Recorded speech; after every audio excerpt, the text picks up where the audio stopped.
Welcome to the Athletic Conceptual Training Podcast. Again, we have a very high caliber interview for you all today. I'm just going to keep this short and sweet because we want to get to know Kelly and all of the good work that she's doing. You may have seen her on the C. You may have seen her during CE. And this is someone who is making huge moves and changing lives in the veterinary space. We have Kelly Cronin, VTS, ECC, and an MBA. Thank you so much for joining us today. Thanks so much for having me on. I really appreciate it. Yeah. It's when you said yes to join in, I was like, oh my God, this is cold. But let's just jump right in and get to know you. Can you walk us through how Vettechlife CE started and what was the spark? I think the biggest spark was that we all wanted to go on an adventure. And honestly, I think the big spark for me was I had just come back from speaking at a conference, and I appreciate so much every time that I get an opportunity to speak at a conference. It's just incredible to light that spark for someone else and share that information and maybe be responsible for someone doing things a little bit different. And I had really been hit by that spark at that conference because I had a former attendee come up to me and say, hey, 2 years ago, I heard you talk about training programs. I put one into place at my hospital. We're really, really proud of where we are. That hospital now said no to sink or swim. It's one of my favorite hashtags, just say no to sink or swim. Mm-hmm. And it really probably changed the lives of several people at that practice. So it just really sparked me. But then on top of that, the conference was in a very, very cold Midwestern state. And I thought to myself, man, this is incredible. And thank you so much for inviting me. But also, is there an opportunity to do more CE in places that, really spark the soul as much as sparking our need to learn and our education and things like that? And so I had at the time reached out on one of the ESPN chat boards, and thankfully my two business partners at the time, Moira and Casey, who had started Vettechlife, said, well, we're actually in the process of starting a cruise. Can you come join us and do this with us? Wow. And I will tell you that it's been a crazy road since then. We are now on our 7th sailing. Moira and Casey, incredible in this field, just impacted so many hundreds and thousands of lives at this point with the CE that they've done, with the educational content that they published, with really being the first ones to do educational content for veterinary technicians. Like I cannot pump these two up enough. They were incredible humans. They've since retired. And so at this point, Vettechlife has fallen to me, thankful to them for having shared it to me. And we are just getting up to our 7th sailing, January 5th through the 10th, 2026. We are going to go to the Bahamas and the Dominican Republic this time. Oh, wow. And we're sold out, but occasional cruise cabins still come available. But we are just in the planning stages for 2027. So we are going to go to Alaska from June 6th through the 13th in 2027. And in 2027, we're also going to Mexico from California. So incredible places, incredible CE. To speak to that, we are the only CE cruise that is for vet technicians, by vet technicians. If you have family or friends that you want to bring along, you're welcome to. If you have a doctor that you want to come along, it is race approved for both doctors and technicians, but really, really incredible offerings. And we have amazing speakers. That sounds, wow. I mean, okay, podcast done. We're sold. Let's go. That's how I felt. Absolutely. Yeah. I mean, you just answered so many questions right there. Well, and just to give you some more, we have an opportunity to both, do CE, but also have these incredible adventures that really speak to our souls as technicians. One of Yeah. the most impactful things that we do is we do what's called firsts. Hmm. We sit everyone down and say, what are the things that you've done for the first time ever on one of these cruises? And we have technicians who'd never been outside of their city, never been outside of their state, never flown in an airplane, had never seen the ocean, had never seen dolphins. And there's so many opportunities. For example, this year, my daughter and myself are going to go swim with some piggies, and we're going to go to a capybara experience. And we're going to go meet some oh gosh, I forgot what they're called, but the skates that live in the Oh, ocean? Yeah, yeah, yeah. stingrays, stingrays. So Right. just, incredible things that we might not get an opportunity to do, but that Yeah. probably were part of why we got into veterinary technicianship in the first place, right? So Right. it's really impactful things that we get to do with these cruises. I love that. So how does an individual learn about this? Where do they go to get more information? And you know, either through you or through the website. Where do we go? The website's probably the best, most truthful source of information. That's www.vettechlife.com. But also, we have a very active Facebook, and that's VetTechLife. We have a very active Instagram, vettechlife.com. We have a TikTok that's just under my name, Kelly Cronin. Mhm. We have Vettech Life CE on the C Facebook page. So all kinds of stuff online. And if you search us up for Vettech Life CE on the C, you will find all kinds of good stuff. But we hope that everyone gets an opportunity. We like to call it a once in a lifetime yearly event. Yeah. That sums it up very well, actually. As soon as when I was doing research and found you guys, I was like, how do I join this? How do I go? How do I do this one I in a saw your lifetime event? email. We Yes, have a speaker call coming out soon. So anyone who yes, is interested in speaking with us, please feel free to come to our website, sign up for our mailing list. That's where we send our speaker call first and foremost, and absolutely apply. yeah.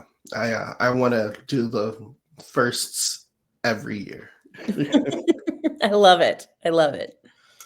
Okay, so CE can be boring or disconnected. What made your approach different? I think the biggest thing that made our approach different is we go to these really big conferences and they're amazing and they really ignite the soul. And I love speaking at the big conferences. I do. And I love going to them. But when you go to the big conferences, especially if you go and you maybe don't know anyone, maybe you're newer to the field or something along those lines, it's hard to connect.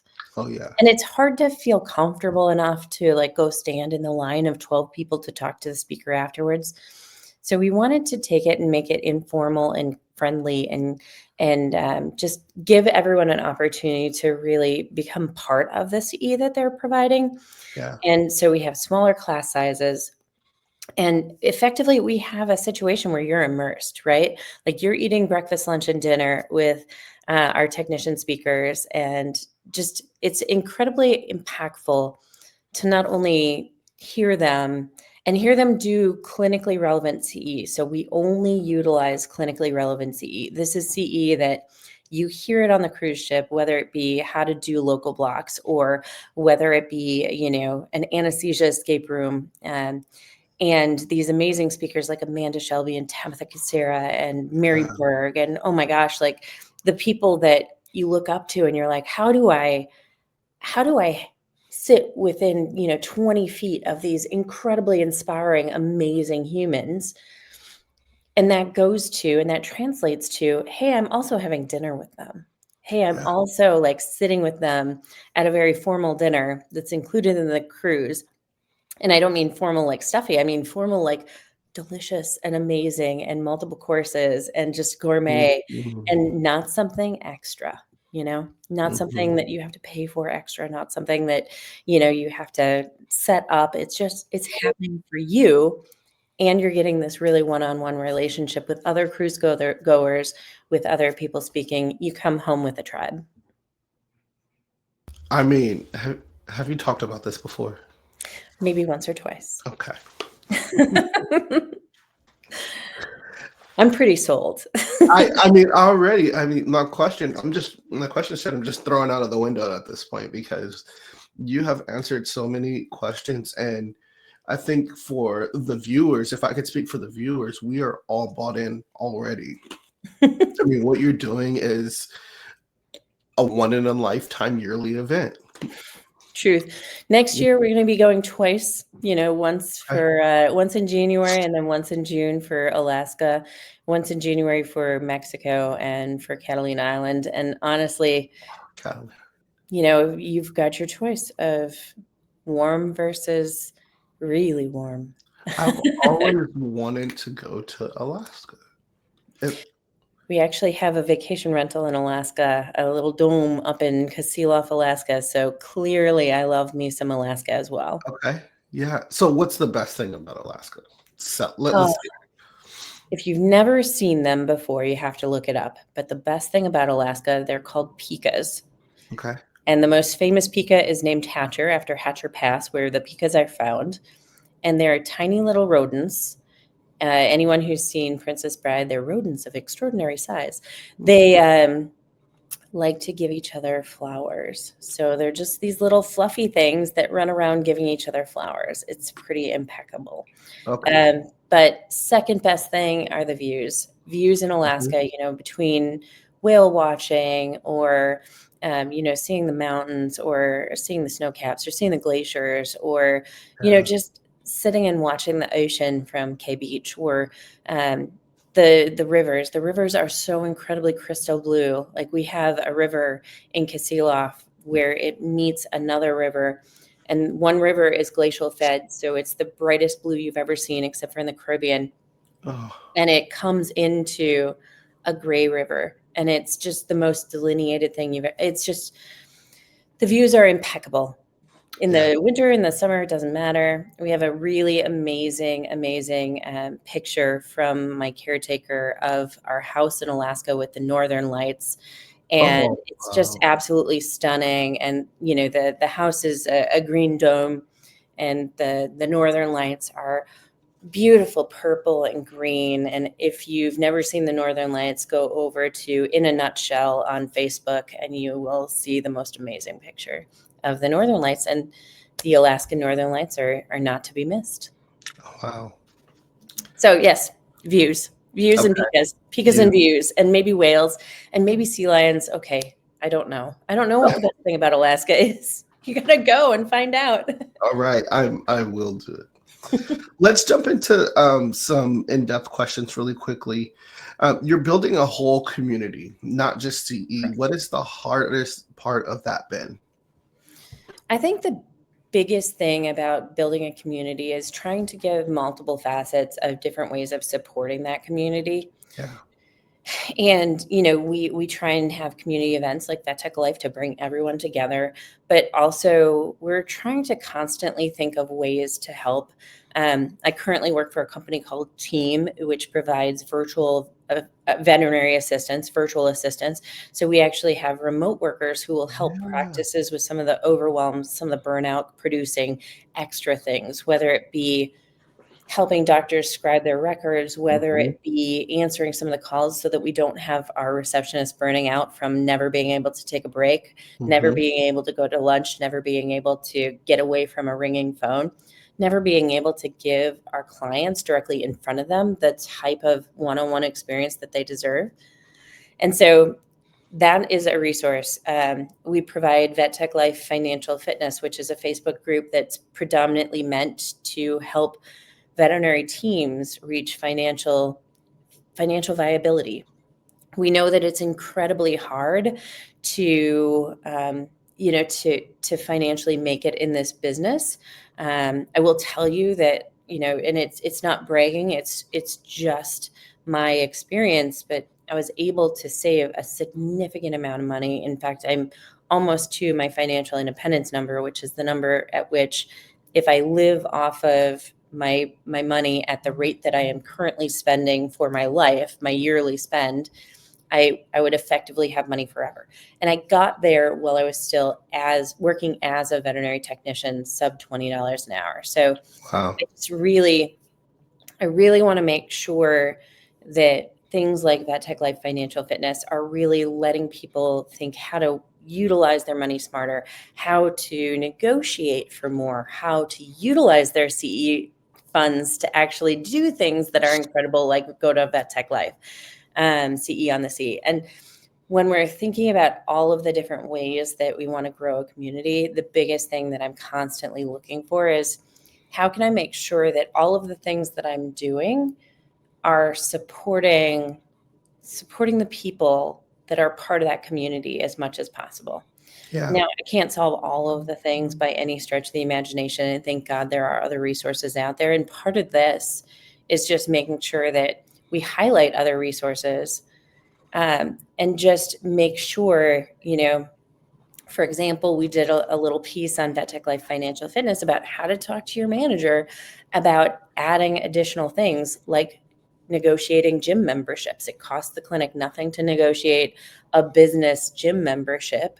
It Right. costs the clinic nothing to do any type of, like cell phone memberships and things like that in order to drive down what we pay for other things, or how we're benefited by being Mhm. part of a practice. I Uh, love that.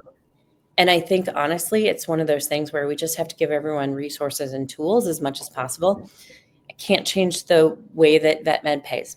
Can't do it. I Right. try to individually as much as possible, right? Like, for example, by being part of team and helping them stretch their lay staff labor budget a little bit more so that their teams on the ground can make more. Absolutely. But when I'm thinking about overarching things, I'm really trying to think about how to serve my community and how to make sure that as much as possible, I'm constantly adding to the legacy that I leave in vet med. And you're doing just that. I appreciate you saying that Yeah. very much. Yeah. I mean, I know, in the trenches, there's always work to be done, but um, just the little bit that I've learned in the short time that I've learned it, I feel like this is essential. We have to support each other. I mean, honestly, it's one of those situations where vet med is hard, right? Like, we have tough clients, we have tough cases, we have clients and pets that just don't speak our language. And so when we're thinking about this, if we're not supporting each other, like, we don't have support from any of the pillars of the Yeah. things that we work with. And so if we can do what we can to make this world just a little bit easier for each other, that's really what we need to do. I love that. Last question. Where can I know we talked about it a little bit before, but I want to make sure we get this out there. Where can people follow you and stay updated and sign up for the 2027 cruise? Fantastic. So people can follow me I have a Spotify playlist, All Things Kelly Cronin. We have a Spotify playlist for team, which is All Things Team. I have a link tree for both team and for myself. So Linktree -team, Linktree Kelly Cronin. I also will tell you that the website, www.vettechlife.com. If you have interest in our vacation rentals, we have crazy little vacation rentals and Oh, wow. very out of the way places. And that's croninscastles.com. If you are looking to, follow us on Facebook, we have two Cronin's Castles, both an Instagram and a Facebook. We have two vacation rentals that are active on Facebook right now, In a Nutshell, with two N's, In a Nutshell, and then Vieques Sea House. And yeah, we're all over the interwebs. But Yeah. lots of different things. If you have interest in finding out more about virtual veterinary assistants, which we source from South America, team, it's www.hireteam.com will get you there.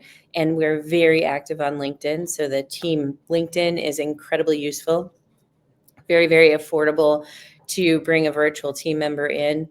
I love the idea of this also helping some of those of us in independent practice. So we have a lot of mobile veterinary technicians, a lot of mobile vets. This is a really good opportunity to, stretch what you can do by bringing people in to help. And yeah, I I think that there is a million different ways for us to grow and certainly, do better in veterinary medicine. And I would love to be part of that. I love that. I just wanted to add really quick. I worked in a hospital that utilized the virtual tech assistants, and they were great. They were great. Incredible, right? Did they Yeah, utilize them for phone calls or did they utilize them for scribing? both. Oh, Both. that's Yeah, and amazing. it saved so much time. We missed a lot less phone calls because we had people there. They were able to at least put them on hold, get the basic information, Yes. so we can reach back out to them when we had busy days. And it was a smaller practice, so it worked out really well. And a lot of clinics use them for recare calls, like overdue reminder calls. A lot of clinics use them for scribing for the doctors, and the doctors will actually, we see when we have a utilized scribe team that we're seeing about 1.5 times as many patients coming Yeah, through the door for that doctor. And I don't know, do you come from emergency by yeah, any chance? yeah, Okay. You know that slowdown at the end of the shift where the doctor stops seeing patients to do their yes, records? yes. That goes away or it gets diminished. We actually saw it diminish to just a half hour instead of 2 hours. And it does so much. If you take away that slowdown, because you have scribes that are actually scribing in the room, that are, starting the estimate, starting the invoice, doing all of the SOAP notes, maybe doing the referral letter, all that kind of good stuff. If you have scribes doing that so that the doctors don't have to worry about their notes, they stop doing the slowdown at the end of the shift. And that stops that whole cycle of the next doctor being frustrated because they're coming into 13 patients waiting, Yeah, and the next doctor's team being frustrated because they don't know treatment plans for any of the 13 waiting patients. And yeah. everything is a little bit more of a, can I swear? You can't. She show. Yeah. Uh, and here they're all like just sitting there waiting for God knows what. And the reality is, if we can keep that moving and if we can make sure that those doctors don't have 7 hours of records at the end of that, like that's legitimately the way that we keep people in veterinary medicine. I That's love that. legitimately how we take care of our teams. That is, wow. Thank you so much for Thank joining you us for today. having me. There was so much quality information, so much. I mean, this should have been a CE here. Well, Um, anytime you want to do more, you let me know. oh, I will. I will. Thank you, everybody. This has been a great interview with with Kelly Cronin of VTS ECC. Sorry, I don't know what I'm saying. See, I'm so enamored right now that I can't talk. And so excited. My wife tells me I get excited to do weird things. So anyway, I guess I'm there. Um, Go visit vetlifece.com on Instagram. I will be tagging and posting them on all of my socials. Look out for this interview coming out on YouTube, Instagram, LinkedIn, and TikTok. I love Thank it. you. Thank you so much. Thank you. Have a good day, everyone.